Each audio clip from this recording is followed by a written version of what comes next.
Tu n'es vraiment pas très sympa. Mais le train de tes injures roule sur le rail et de mon indifférence. Je préfère partir plutôt que d'entendre ça, plutôt que d'être sourd.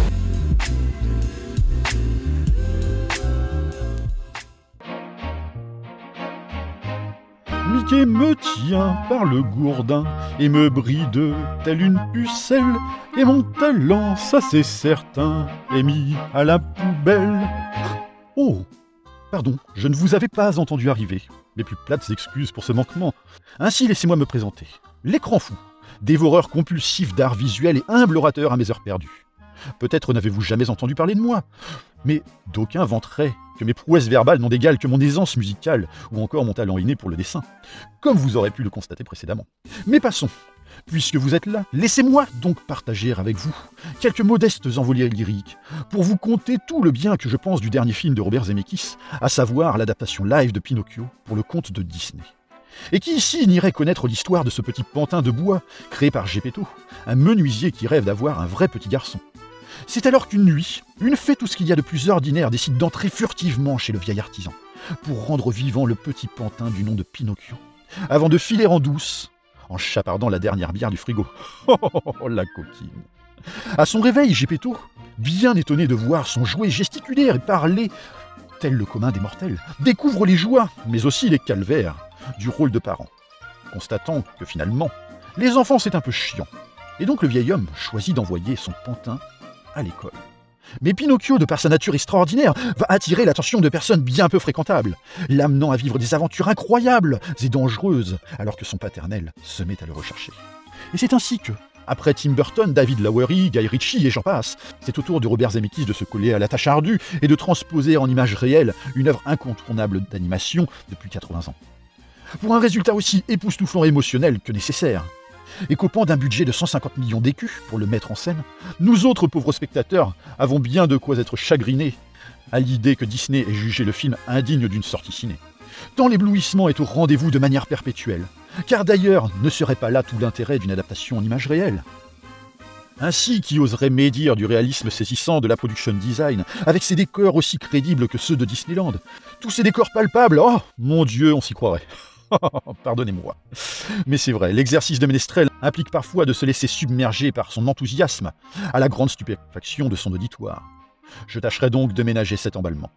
Où en étais-je? Ah oui, la forme visuelle.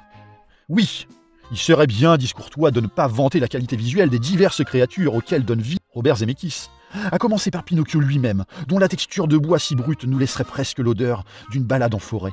Quelle délectation des sens. Et évidemment, toutes les créatures qu'il va rencontrer, principalement animales, à l'anthropomorphisation fascinante de réalisme qui justifie à elle seule qu'il faille adapter cela en image réelle. On peut sans mal dire que ce Pinocchio est de toute évidence l'antithèse formelle par excellence d'un film tel que Qui veut la peau de Roger Rabbit, du même réalisateur. Et c'est bien sûr complimenteur pour ce film d'en être justement le total opposé. Tant ce Roger Rabbit est une œuvre oubliable et sans qualité en comparaison. Car oui, l'un plantait des personnages animés dans un univers réel, l'autre décide de planter un personnage réel dans un univers synthétique, totalement majestueux de magie. Je vous laisse ainsi deviner lequel est lequel. C'est la petite distraction que je vous offre. Mais Robert Zemeckis sur ce film s'amuse tel un fou inarrêtable, s'épaulant de ceux qui l'ont toujours accompagné au long de sa carrière, à ses meilleures heures. Entre la musique d'Alan Silvestri, totalement incroyable, qui prouve qu'une fois sorti de son registre habituel, il est capable de livrer le meilleur de son aptitude mélodique, même si, je vous le concède, elle ne vaut pas la mienne.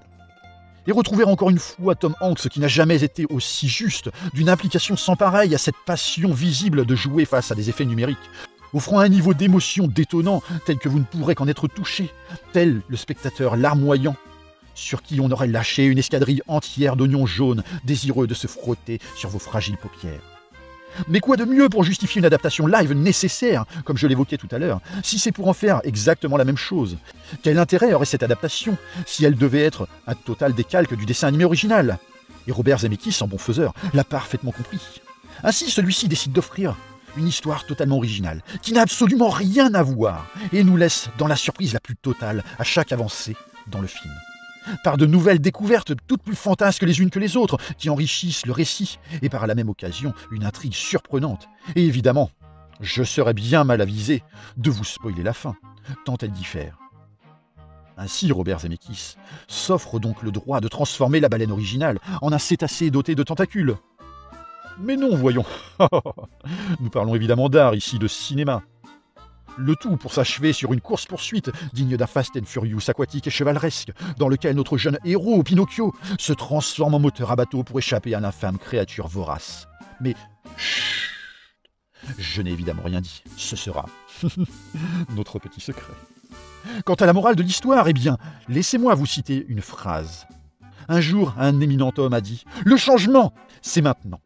Une phrase que Mickey a bien compris et décidé d'appliquer à grands coups de révisionnisme fabuleux, bien au-delà même de l'idée d'une fée noire que certains pourraient qualifier d'inclusion diversitaire, à seule fin d'honorer des quotas, n'est-ce pas? Car après tout, quoi de plus que l'art pour Disney, et qui plus est sur ce film? Et cette révélation finale et moralisatrice qui vous laissera pantois, de par son écart total à celle du dessin animé qui lui-même respectait la finalité de l'œuvre originale de Carlo Collodi, et dont toute adaptation a revendiqué, elles aussi, la fidélité sur plus de 140 ans.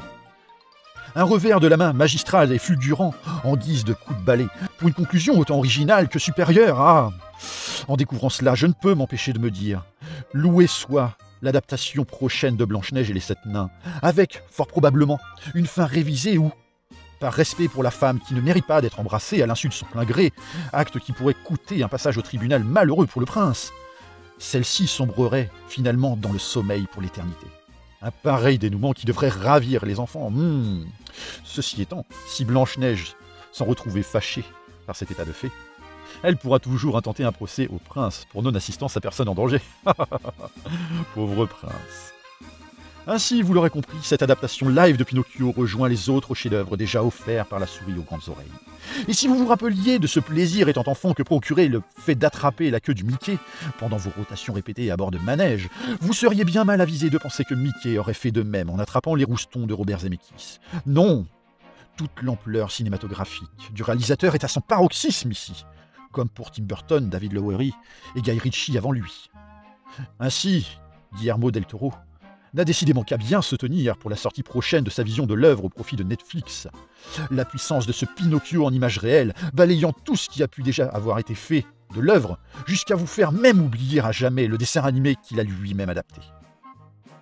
Ainsi s'achève mon récit, mais je ne partirai point avant de vous avoir offert la réponse au jeu de la réplique.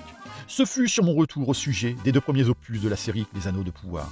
Il vous fallait deviner, le téléphone sonne toujours 2 fois, sorti en 1985, et réalisé par Jean-Jacques Vergne. Et ainsi, tel le rite de la chaîne, je vous invite évidemment à participer de vos mots bienveillants, et vous recommande d'apprécier et partager cette vidéo via les boutons que vous trouverez ci-dessous, mais aussi de vous inscrire à mon programme de récital. Et pour clore cet échange, il ne me reste plus qu'à vous souhaiter de vous retrouver très bientôt. Bon vent.